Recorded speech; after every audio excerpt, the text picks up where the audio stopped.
ஓடி விளையாடு ஓய்ந்திருக்கலாகாது. அதுக்கு தான் சூப்பர் சரவணா ஸ்டோர்ஸ்ல சம்மருக்கு ஆடைகள் வாங்கும் போது அவுட்டோர் கேம்ஸ் ஃப்ரீ. ஓடு ஆடு விளையாடு சூப்பர் சரவணா ஸ்டோர்ஸ் சம்மர் கோடையை கொண்டாடலாம்.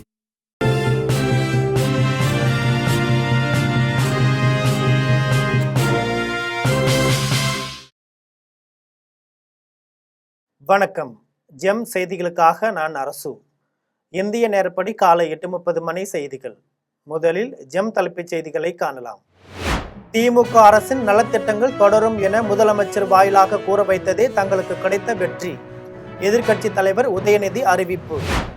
சென்னையில் திமுக தலைவர் மு.க. ஸ்டாலின் தலைமையில் மாவட்ட செயலாளர்கள் கூட்டம்.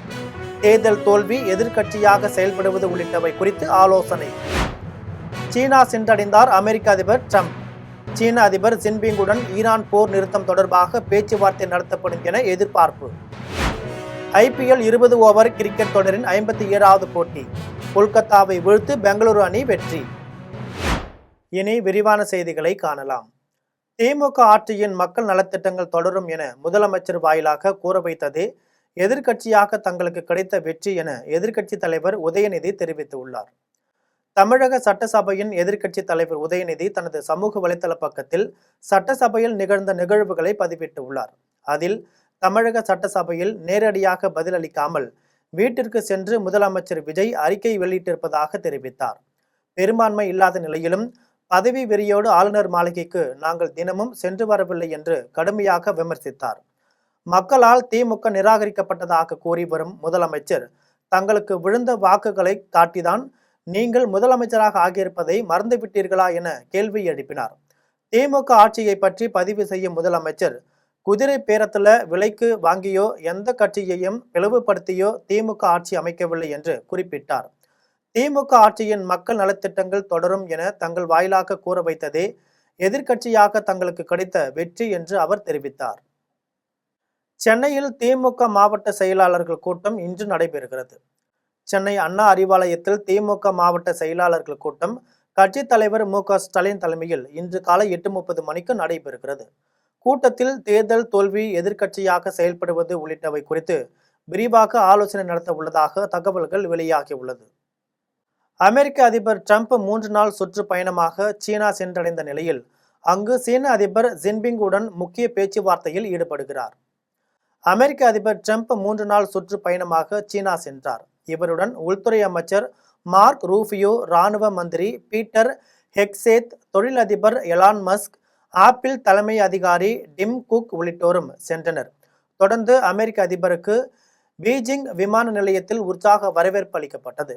இதன் பின்னர் சீன அதிபர் ஜின்பிங்குடன் இன்று அதிபர் ட்ரம்ப் பேச்சுவார்த்தை நடத்துகிறார். இதில் வர்த்தகம், பொருளாதாரம் மற்றும் ஈரான் போர் நிறுத்தம் தொடர்பாக பேச்சுவார்த்தை நடத்தப்படும் என எதிர்பார்க்கப்படுகிறது. இதையடுத்து போயிங் நிறுவனம் சீனா இடையே 500 விமானங்கள் வாங்குவதற்காக ஒப்பந்தம் கையெழுத்தாக உள்ளது. சீனாவுக்கு புறப்படுவதற்கு முன்பாக அமெரிக்க அதிபர் ட்ரம்ப் செய்தியாளர்களை சந்தித்து பேசிய போது ஈரான் போர் குறித்து ஜின்பிங்குடன் பேச்சுவார்த்தை நடத்தப்படும் என்று தெரிவித்தார். ஹார்முஸ் நீரிணை தங்களுடைய கட்டுப்பாட்டில் உள்ளது என்றும் ஈரான் போரில் தாங்கள் வெற்றி பெறுவது உறுதி என்றும் கூறினார். IPL 20 ஓவர் கிரிக்கெட் தொடரின் 57வது போட்டியில் கொல்கத்தாவை வீழ்த்தி பெங்களூரு அணி வெற்றி பெற்றுள்ளது. சத்தீஸ்கர் மாநிலம் ராய்ப்பூரில் 19வது IPL 20 ஓவர் கிரிக்கெட் தொடரின் 57வது போட்டி நடைபெற்றது. இந்த போட்டியில் ராயல் சேலஞ்சர்ஸ் பெங்களூரு மற்றும் கொல்கத்தா நைட் ரைடர்ஸ் அணிகள் மோதின. டாஸ் வென்ற பெங்களூரு அணி பந்து வீச்சை தேர்வு செய்தது. இதன்படி முதலில் பேட்டிங் செய்த கொல்கத்தா அணி 20 ஓவர்களில் 4 விக்கெட் இழப்பிற்கு 192 ரன்கள் எடுத்தது. இதில் சிறப்பாக விளையாடிய ரகுவன்ஷி 71 ரன்கள் எடுத்தார். இதையடுத்து 193 ரன்கள் எடுத்தால் வெற்றி என்ற இலக்குடன் களமிறங்கிய பெங்களூரு அணி 19 ஓவர்களில் 4 விக்கெட் இழப்பிற்கு 194 ரன்கள் எடுத்து வெற்றி பெற்றது. இதில் சிறப்பாக விளையாடிய விராட் கோலி 105 ரன்கள் எடுத்து அசத்தினார். பாஜக அரசு முன்னெடுத்து வரும் வளர்ச்சி மற்றும் நல்லாட்சி கொள்கைகளின் மீது மக்களுக்கு அசைக்க முடியாத நம்பிக்கை உள்ளது என்று பிரதமர் மோடி தெரிவித்துள்ளார். பிரதமர் நரேந்திர மோடி தனது சமூக வலைதள பக்கத்தில் பதிவு வெளியிட்டுள்ளார். அதில் ஹரியானா நகராட்சி தேர்தல்களில் பாஜக வெற்றி பெற்றிருக்கும் பிரம்மாண்டமான வெற்றிக்கு அம்மாநிலத்தில் உள்ள தனது குடும்ப உறுப்பினர்களாகிய மக்களுக்கு தனது ஆழ்ந்த நன்றிகளை தெரிவித்தார். பாஜக அரசு முன்னெடுத்து வரும் வளர்ச்சி மற்றும் நல்லாட்சி கொள்கைகளின் மீது மக்களுக்கு அசைக்க முடியாத நம்பிக்கை உள்ளது என்பதை இந்த வெற்றி மீண்டும் ஒரு முறை தெளிவாக உணர்த்தியுள்ளது என்று கூறினார். மேலும் ஹரியானா மாநிலத்தின் இரட்டை என்ஜின் அரசின் மீது அம்மாநில மக்கள் வைத்துள்ள நம்பிக்கையின் அடையாளமாகவும் இந்த வெற்றி திகழ்கிறது. பாஜகவின் இந்த வெற்றிக்கு முக்கிய பங்காற்றிய அனைத்து கட்சி தொண்டர்களுக்கும் தனது மனமார்ந்த வாழ்த்துக்களை தெரிவித்தார். மணிப்பூரில் பொதுமக்கள் மீது தாக்குதல் நடத்திய வன்முறைக்கு காரணமானவர்கள் மீது கடுமையான நடவடிக்கை எடுக்கப்படும் என்று முதலமைச்சர் கேம்சந்த் சிங் உறுதியளித்துள்ளார். மணிப்பூர் காங்கோபி மாவட்டத்தில் பொதுமக்கள் மீது நடத்தப்பட்ட தாக்குதலில் 3 பேர் கொல்லப்பட்டதற்கும் 4 பேர் காயமடைந்ததற்கும் மணிப்பூர் முதலமைச்சர் கேம்சந்த் சிங் கண்டனம் தெரிவித்தார். அவர் ஷிஜா மருத்துவமனையில் காயமடைந்தவர்களை சந்தித்து முழுமையான மருத்துவ உதவி வழங்கப்படும் என உறுதியளித்தார். முதலமைச்சர் அமைதி காக்குமாறு வலியுறுத்தினார். மேலும் இந்த வன்முறைக்கு காரணமானவர்கள் மீது கடுமையான நடவடிக்கை எடுக்கப்படும் என்றும் உறுதியளித்தார். திமுக கூட்டணியில்தான் மதிமுக உள்ளது என்று அந்த கட்சியின் பொதுச் செயலாளர் வைகோ தெரிவித்துள்ளார். சென்னை எழும்பூரில் மதிமுக தலைமையகத்தில் வைகோ செய்தியாளர்களிடம் பேசினார். அப்போது ஆளுநர் அளித்த காலக்கெடுக்குள் முதலமைச்சர் ஜோசப் விஜய் சட்டமன்றத்தில் தனது பெரும்பான்மையை நிரூபித்துள்ளதாக கூறினார். செண்பகவல்லி தடுப்பணையை கட்ட தமிழ்நாடு அரசு முன்வர வேண்டும் என்றும் வைகோ வலியுறுத்தினார். இதே கோரிக்கையை வலியுறுத்தி வாசுதேவநல்லூரில் ஜூன் 5ஆம் நாள் உண்ணாநிலை போராட்டம் நடத்த உள்ளதாக கூறினார். கல்வி நிறுவனங்கள், வழிபாட்டு தலங்கள், பேருந்து நிலையங்கள் அருகிலிருந்து 500 மீட்டர் வரை அமைந்துள்ள 717 மதுபான சில்லறை விற்பனை கிளைகளை மூட ஆணை பிறப்பித்துள்ளதை மறுமலர்ச்சி திமுக வரவேற்கிறது. It is a good step, it is a good gesture. ஆனால் முழு மதுவிலக்கு தான் எங்களுடைய இலக்கு என்ற வகையில் நான் கிட்டத்தட்ட 1200 கிலோமீட்டர். எடப்பாடி பழனிசாமி திமுகவுடன் ரகசிய உறவு வைத்துக் கொண்டு சட்டமன்ற உறுப்பினர்களை மிரட்டுவதாக சி.வி. சண்முகம் குற்றம் சாட்டியுள்ளார். சென்னையில் செய்தியாளர்களிடம் பேசிய சி.வி. சண்முகம் அதிமுக பொதுச் செயலாளர் கொறடாவை நேரடியாக நியமிக்க முடியாது என்றும் சட்டமன்ற உறுப்பினர்கள் தான் அவரை தேர்வு செய்ய முடியும் என்று விளக்கம் அளித்தார். அதிமுக சட்டமன்ற உறுப்பினர்கள் விஜயபாஸ்கரை கொறடாவாக தேர்வு செய்துள்ளதாகவும் தெரிவித்தார். சி.வி. சண்முகத்தை தொடர்ந்து செய்தியாளர்களிடம் பேசிய எஸ்.பி. வேலுமணி பிரிந்து கிடக்கும் அனைவரையும் ஒன்று சேர்ந்தால்தான் அதிமுக வலிமையடையும் என்று தெரிவித்தார். இதை ஆய்வு செய்யறதுக்கு மட்டும்தான் நாங்கள் பார்த்தீங்கன்னா பொதுச் செயலாளர்கிட்ட சொல்லி ஆய்வு செய்யணும், தோல்வி ஆய்வு செய்யணும். அது மட்டும் இல்லை, கட்சி உடைக்கக்கூடிய எண்ணம் எங்களுக்கு இது உயிர் மூச்சு இல்லை. அதே போல் இங்கே பார்த்தீங்கன்னா முன்னாள் அமைச்சர் செங்கோட்டையன், அதே போல் இவரை முதலமைச்சராக உருவாக்குனது அவங்க சின்னம்மா அவங்க தான். அந்த நேரத்தில் பார்த்து நான் தான் கூட இருந்தேன், எல்லாம் பண்ண நாங்கள் எல்லாம் இருந்தோம். அந்த நேரத்தில் அவங்க பண்ணாங்க. அவங்கள அதே போல் இப்போ ஓ பன்னீர்செல்வம் சரி, வைத்திலிங்கம் சரி, ஜேசிடி பிரபாகர் சரி, இவங்க எல்லாத்தையும் சேர்த்து பண்ண சொல்லி தான் நாங்கள் இதுக்கு முன்னாடி பேசினோம். இந்திய விமானப்படைக்கும் ராயல் ஆஸ்திரேலிய விமானப்படைக்கும் இடையேயான பேச்சுவார்த்தையில் இந்தோ பசிபிக் பிராந்தியத்தில் ஒத்துழைப்பை மேம்படுத்துவதற்கு இரு தரப்பினரும் தங்கள் உறுதிப்பாட்டை வலியுறுத்தியுள்ளனர். இந்திய விமானப்படைக்கும் ராயல் ஆஸ்திரேலிய விமானப்படைக்கும் இடையேயான 12வது விமானப்படை பணியாளர் பேச்சுவார்த்தை கான்பெராவில் நடைபெற்றது. செயல்பாட்டு ஒருங்கிணைப்பை மேம்படுத்துதல், பரஸ்பர ஒத்துழைப்பு, கூட்டு பயிற்சிகள், வானில் எரிபொருள் நிரப்புதல், பயிற்சி மற்றும் விண்வெளி ஒத்துழைப்பு ஆகியவற்றில் இப்பேச்சுவார்த்தை கவனம் செலுத்தியது. பிராந்திய ஸ்திரத்தன்மையை வலுப்படுத்துவதற்கும் இந்தோ பசிபிக் பிராந்தியத்தில் ஒத்துழைப்பை மேம்படுத்துவதற்கும் இரு தரப்பினரும் தங்கள் உறுதிப்பாட்டை மீண்டும் வலியுறுத்தினர். விழுப்புரம் மாவட்டத்தில் அதிமுக தோல்விக்கு சி.வி. சண்முகம் தான் காரணம் என்று கோலியனூர் அதிமுக ஒன்றிய செயலாளர் பேட்டை முருகன் தெரிவித்துள்ளார். அதிமுக பொதுச் செயலாளர் எடப்பாடி பழனிசாமிக்கு எதிராக சி.வி. சண்முகம், எஸ்.பி. வேலுமணி ஆகியோர் செயல்பட்டதற்கு கண்டனம் தெரிவித்து விழுப்புரம் அதிமுகவினர் போர்க்கொடி தூக்கியுள்ளனர். விழுப்புரம் மாவட்டம் கோலியனூர் வடக்கு ஒன்றிய செயலாளர் பேட்டை முருகன் தலைமையிலான ஆதரவாளர்கள் ஆலோசனை கூட்டம் நடைபெற்றது. இந்த கூட்டத்தில் சி.வி. சண்முகத்திற்கு எதிராக கண்டன முழக்கம் எழுப்பினர். தமிழ்நாட்டுடைய ஏழை எளிய மக்களுக்காக, இன்னும் குறிப்பா சொல்ல வேண்டும் என்றால் தாய்மார்களுக்காகவே இந்த தமிழகத்தில் ஒரு நல்ல ஆட்சி செய்து பல்வேறு நலத்திட்டங்களை செய்து ஏழை எளிய மக்களுக்கும் ஏழை எளிய குடும்பத்தைச் சேர்ந்த பிள்ளைகளுக்கும் பயன்பெறும் வகையில் பல்வேறு திட்டங்களை செய்து ஒரு நல்ல ஆட்சி செய்வதால் எங்களுடைய புரட்சித் தலைவர் எம்ஜிஆர், எங்களுடைய புரட்சித் தலைவர் அம்மா அவர்கள், அதே இருவரு தெய்வங்களுடைய வழியில் வந்தவர் தான் எங்களுடைய கழகத்தினுடைய பொதுச் செயலாளர், முன்னாள் தமிழ்நாடு முதலமைச்சர், இன்றும் என்றும் கழகத்தினுடைய அனைத்து இந்திய அண்ணா திராவிட முன்னேற்ற கழகத்தினுடைய நிரந்தர பொதுச் செயலாளர் எங்கள் அண்ணன் எடப்பாடியார் அவர்கள். என்றும் அவர்தான் இந்த கழகத்தின் பொதுச் செயலாளர். அரக்கோணம் ரயில் நிலையத்தில் விரிவாக பணிகள் நடைபெற இருப்பதால் காலை 5 மணி முதல் 7 மணி வரை அரக்கோணம் ரயில் நிலையத்தில் நிற்காமல் செல்லும் ரயில்களை தற்காலிகமாக நிறுத்த வேண்டும் என்று அரக்கோணம் ரயில் பயணிகள் சங்க தலைவர் நைனா மாசிலாமணி வலியுறுத்தியுள்ளார். ராணிப்பேட்டை மாவட்டம் அரக்கோணம் சந்திப்பு ரயில் நிலையம் வழியாக திருவாலங்காடு ரயில் நிலையத்திலிருந்து மேல்பாக்கம் ரயில் நிலையம் வரை ரயில்கள் தடையில்லாமல் இயங்க 4 வழித்தடம் நேராக இணைக்கும் விரிவாக்க பணிகள் நடைபெறவுள்ளதால் அரக்கோணம் சந்திப்பு ரயில் நிலையத்தில் 3, 4, 5ஆம் நடைமேடைகளில் மே மாதம் 16ஆம் தேதி முதல் ஜூன் 21ஆம் தேதி வரை விரிவாக்க பணிகள் நடைபெறுவதன் காரணமாக தற்காலிகமாக மூடப்படுகிறது. இதனால் அரக்கோணம் ரயில் நிலையத்தில் காலை 5:50 முதல் காலை 7 மணி வரை மின்சார ரயில்கள் இயக்கப்பட்டது. மாறாக திருவாலங்காடு ரயில் நிலையத்தில் இருந்து இயக்கப்படும் ரயில்வே நிர்வாகம் தெரிவித்ததை தொடர்ந்து அரக்கோணம் ரயில் பயணிகள் சங்க தலைவர் நைனா மாசிலாமணி தலைமையில் நிர்வாகிகள் ஏகாம்பரம், யஷ்வந்த் ராவ், யாழன் ஆதி, சீனிவாசன், செந்தில் ஆகியோர் சம்பந்தப்பட்ட அலுவலர்களை சந்தித்து பயணிகள் நலன் கருதி காலை 5 மணி முதல் காலை 7 மணி வரை அரக்கோணம் ரயில் நிலையத்தில் நிற்காமல் செல்லும் ரயில்களை தற்காலிகமாக நிறுத்த வேண்டும் என வலியுறுத்தினார். ரயில் பயணிகள் சங்க கோரிக்கையை ஏற்று நடவடிக்கை எடுப்பதாக ரயில்வே நிர்வாகம் உறுதியளித்துள்ளதாக அரக்கோணம் ரயில் பயணிகள் சங்க தலைவர் நைனா மாசிலாமணி தெரிவித்துள்ளார். அவஸ்தை, அது அவஸ்தைன்னு தான் சொல்லணும். துன்பம், இரவில் பயணிகள் அடைகின்ற துன்பத்தை போக்குவதற்காக நாம் நீண்ட நாளாக கேட்டுக்கொண்டதை, அதாவது 4 ரயில் தண்டவாளங்களை, வழிகளை, பாதைகளை அமைக்க திருவலங்காட்டிலிருந்து அரக்கோணம் வரைக்கும் 4 தண்டவாளங்களையும் நேரடியாக மேல்பாக்கத்திற்கு இணைக்கின்ற வேலையை துரிதப்படுத்த வேண்டும் என்று கேட்டுக்கொண்டதற்கேற்ப அவர்கள் 16ஆம் தேதியிலிருந்து, இந்த மே 17லிருந்து ஜூன் 21ஆம் தேதிக்குள்ள அந்த வேலைகளை பகுதியாக செய்ய இருக்கின்றார்கள். தமிழ்நாடு சட்டப்பேரவையில் நடைபெற்ற நம்பிக்கை வாக்கெடுப்பில் தாவேக அரசு வெற்றி பெற்றதை கொண்டாடும் வகையில் நாகப்பட்டினம் மாவட்டத்தில் 3000 பேருக்கு அசைவ விருந்து அளிக்கப்பட்டது. தமிழ்நாடு சட்டமன்றத்தில் நடைபெற்ற நம்பிக்கை வாக்கெடுப்பில் தாவேக அரசு 144 வாக்குகள் பெற்று வெற்றி பெற்றது. இந்த வெற்றியை கொண்டாடும் வகையில் நாகப்பட்டினம் மாவட்டம் நாகூர் அருகே சம்பா தோட்டத்தில் தாவேகாவினர் அசைவ விருந்துக்கு ஏற்பாடு செய்தனர்.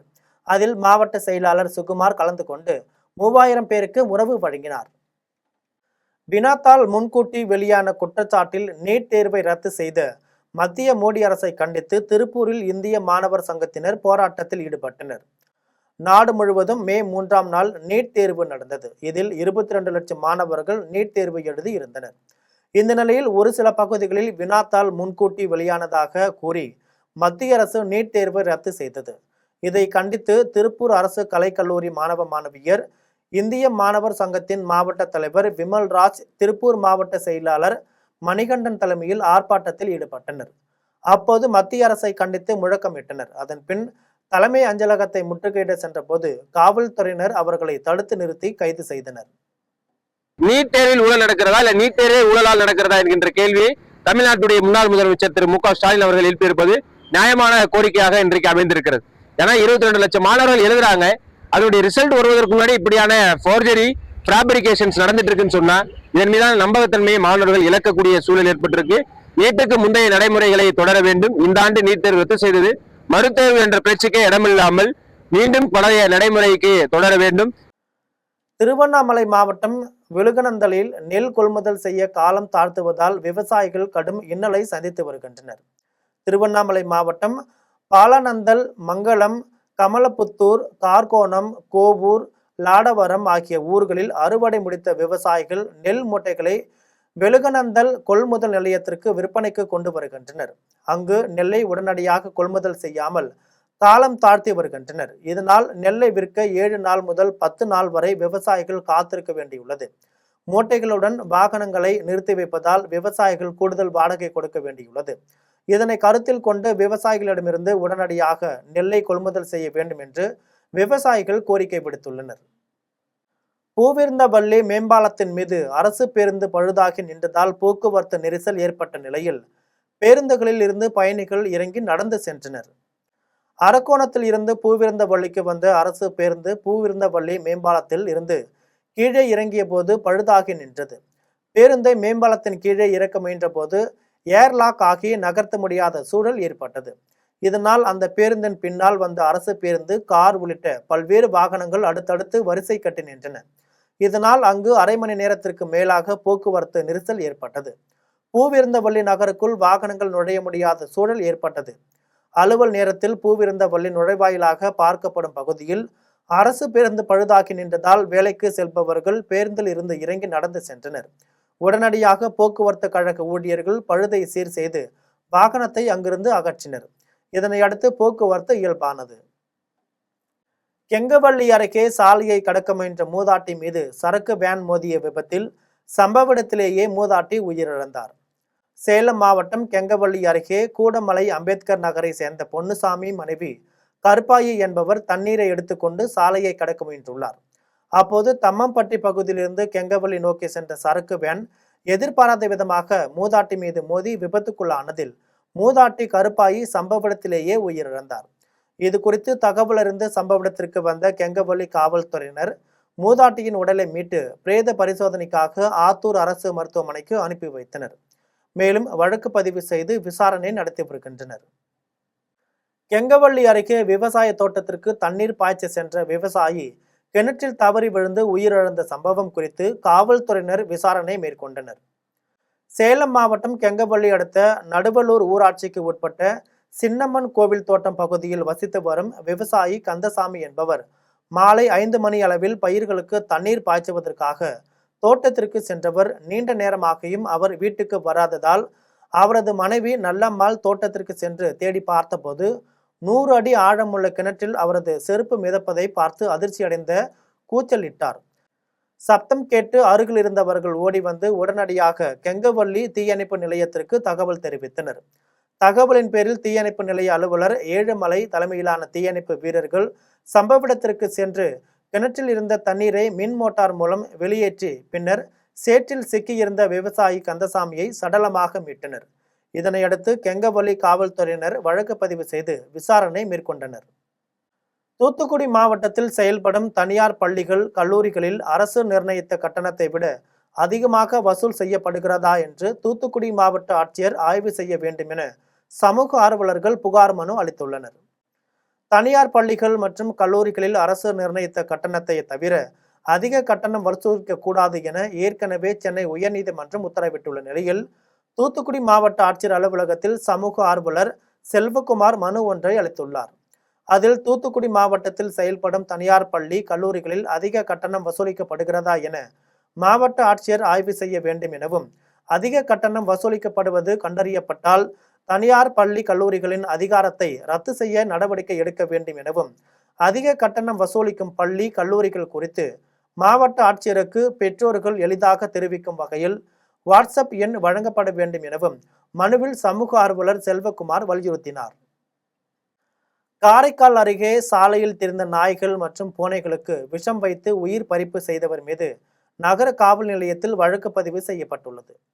காரைக்கால் மாவட்டம் சமத்துவபுரம் பகுதியில் நாய், பூனை உள்ளிட்ட விலங்குகள் இறந்து கிடப்பதாக விலங்கு நல ஆர்வலர்கள் அமைப்பு சார்பகத்திற்கு தகவல் கிடைத்தது. இது குறித்து விசாரித்த போது அங்குள்ள நபர் ஒருவர் கோழிகளை வளர்ப்பதற்காக நாய், பூனைகளுக்கு விஷம் வைத்து உயிர் பறிப்பு செய்ததாக தெரிய வந்தது.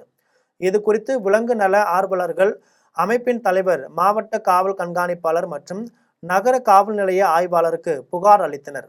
தொடர்ந்து காரைக்கால் சமத்துவபுரம் பகுதியைச் சேர்ந்த பஷீர் மற்றும் அவரது மனைவி பர்வீன் ஆகியோர் மீது நகர காவல் நிலையத்தில் வழக்கு பதிவு செய்யப்பட்டுள்ளது. இது குறித்து செய்தியாளர்களிடம் பேசிய விலங்கு நல ஆர்வலர், விலங்குகளுக்கு உணவளிக்க முடியாவிட்டால் விட்டுவிடுங்கள், மாறாக அதனை துன்புறுத்தாதீர்கள் என பொதுமக்களுக்கு வேண்டுகோள் விடுத்தார். அவங்க பக்கத்துல உள்ளவங்க எல்லாரும் சேர்ந்து நீங்க இதை பண்ணக்கூடாது, நீங்க எப்படி பண்ணலாம், நீங்க பண்றதுனாலதான் இது வந்து அதிகமாயிட்டுன்ட்டு அவங்கள அட்டாக் பண்றது, அவங்கள 4-5 பேரா குரூப் சேர்ந்துக்கிட்டு அவங்கள வந்து அட்டாக் பண்றது, இந்த மாதிரி நடந்துகிட்டு இருக்கு.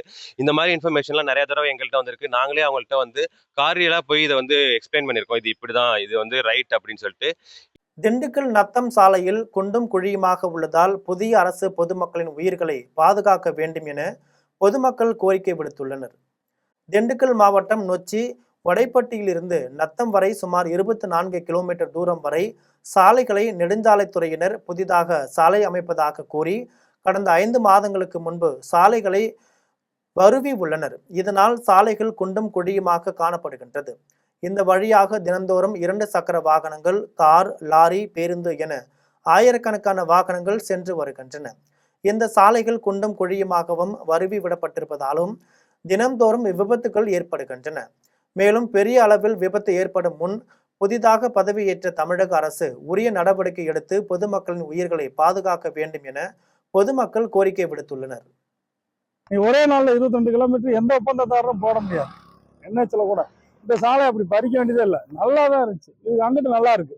இந்த 1 கிலோமீட்டருக்கு அந்த பக்கம் பறிக்காம இருக்கிறது நல்லா இருக்கு. இதுல இருந்து 22 கிலோமீட்டர் பறிச்சு வச்சிருக்கீங்க. எதனால பறிச்சாங்கன்றது அது அவங்களுக்கு தான் தெரியணும். பறிச்சதனுடைய விளைவாக இப்ப கை கால நீங்க இதுல போய் லிஸ்ட் எடுத்து ஜிஹெச்ல பார்த்தா கூட தெரியும். 2026ஆம் ஆண்டுக்கான தமிழ்நாடு சட்டமன்ற பொது தேர்தலில் சிறப்பாக பணியாற்றிய அனைத்து துறை அலுவலர்களுக்கும் மற்றும் பத்திரிகையாளர்களுக்கும் பாராட்டு விழா நடைபெற்றது. திண்டுக்கல் தனியார் கல்லூரியில் 2026ஆம் ஆண்டுக்கான தமிழ்நாடு சட்டமன்ற பொது தேர்தலில் சிறப்பாக பணியாற்றிய அனைத்து துறை அலுவலர்களுக்கும் மற்றும் பத்திரிகையாளர்களுக்கும் பாராட்டு விழா நடைபெற்றது. மாவட்ட ஆட்சித்தலைவர் சரவணன் தலைமையில் நடைபெற்ற இந்நிகழ்ச்சியில் நிகழ்படங்கள் மற்றும் மாவட்ட தேர்தல் அலுவலர் மற்றும் மாவட்ட ஆட்சித்தலைவர் பாராட்டுகள் மற்றும் நன்றி தெரிவித்து வெளியிடப்பட்ட காணொலி பட காட்சிகள் ஒளிபரப்பு செய்யப்பட்டது. இவ்விழாவில் மாவட்ட வருவாய் அலுவலர் ஜெயபாரதி, மாவட்ட ஆட்சியரின் நேர்முக உதவியாளர் ஜெயந்தி, மாவட்ட முதன்மை கல்வி அலுவலர் உஷா, கூடுதல் காவல் கண்காணிப்பாளர்கள் தெய்வம், ரமேஷ் ஆகியோர் உட்பட அனைத்து துறை அலுவலர்கள், செய்தியாளர்கள், சமூக ஊடகவியல்கள் ஆகியோர் கலந்து கொண்டனர். திருமலைக்குப்பம் கிராமத்தில் ராஜ முனீஸ்வரர் ஆலய கும்பாபிஷேகம் விழா நடைபெற்றது. திருப்பத்தூர் மாவட்டம் மாதனூர் அடுத்த திருமலைக்குப்பம் கிராமத்தில் ராஜ முனீஸ்வரர் ஆலய கும்பாபிஷேகம் நடைபெற்றது. இதில் மூலவருக்கு 108 சங்கு அபிஷேகமும் தீபாராதனையும் நடைபெற்றது. இந்த நிகழ்வில் விழா கமிட்டி உறுப்பினர்கள் ஜெயராஜ், செந்தாமரை, தண்டபாணி, ரஜினிகாந்த், சிவகுமார் மற்றும் பொதுமக்கள் பக்த கோடிகள் கலந்து கொண்டு ராஜ முனீஸ்வரர் அருளை பெற்று சென்றனர். திருவாரூர் மாவட்டம் மன்னார்குடி அருகே தென்பறை மாரியம்மன் ஆவணியப்பன் ஆலயம் குதிரை எடுப்பு திருவிழாவில் 3000க்கும் மேற்பட்டோர் பங்கேற்றனர். திருவாரூர் மாவட்டம் மன்னார்குடி அருகே உள்ள தென்பறை மாரியம்மன் ஆவணியப்பன் ஆலயத்தில் ஆண்டுதோறும் சித்திரை திருவிழா சிறப்பாக நடைபெற்றும். இதையொட்டி மாரியம்மனுக்கும் ஆவணியப்பனுக்கும் மஞ்சள், பால், தயிர், சந்தனம் ஆகியவற்றை கொண்டு அபிஷேகமும் தீப ஆராதனையும் நடைபெற்றது. திருமண தடை நீங்கவும், குழந்தைகள் கல்வி மேம்படவும், தொழில் வளர்ச்சி அடையவும் வேண்டி குதிரை மதலைகளை சுமந்து பக்தர்கள் மனமுருக வழிபட்டனர். இவ்விழாவில் திருவாரூர் மாவட்டத்தின் பல்வேறு பகுதிகளிலிருந்து சுமார் 3000க்கும் மேற்பட்ட பக்தர்கள் மேளதாளம் முழங்க குதிரை மதலைகளை ஊர்வலமாக சுமந்து ஆலயத்தை வலம் வந்து இறைவனை மனமுருக வழிபட்டனர். மீண்டும் ஜெம் தலைப்புச் செய்திகள். திமுக அரசின் நலத்திட்டங்கள் தொடரும் என முதலமைச்சர் வாயிலாக கூற வைத்ததே தங்களுக்கு கிடைத்த வெற்றி. எதிர்க்கட்சி தலைவர் உதயநிதி அறிவிப்பு. சென்னையில் திமுக தலைவர் மு.க. ஸ்டாலின் தலைமையில் மாவட்ட செயலாளர்கள் கூட்டம். தேர்தல் தோல்வி, எதிர்க்கட்சியாக செயல்படுவது உள்ளிட்டவை குறித்து ஆலோசனை. சீனா சென்றடைந்தார் அமெரிக்க அதிபர் ட்ரம்ப். சீன அதிபர் ஜின்பிங்குடன் ஈரான் போர் நிறுத்தம் தொடர்பாக பேச்சுவார்த்தை நடத்தப்படும் என எதிர்பார்ப்பு. IPL 20 ஓவர் கிரிக்கெட் தொடரின் 57வது போட்டி. கொல்கத்தாவை வீழ்த்து பெங்களூரு அணி வெற்றி. இத்துடன் ஜெம் செய்திகள் நிறைவடைகின்றன. மீண்டும் ஜெம் செய்திகள் மதியம் 1:30 மணிக்கு. உடனுக்குடன் செய்திகளை காண gemlive.tv என்ற இணையதளத்தில் இணைந்திருங்கள். நன்றி, வணக்கம்.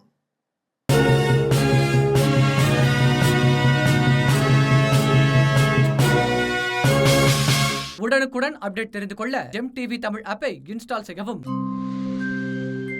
ஓடி விளையாடு, ஓய்ந்திருக்கலாகாது.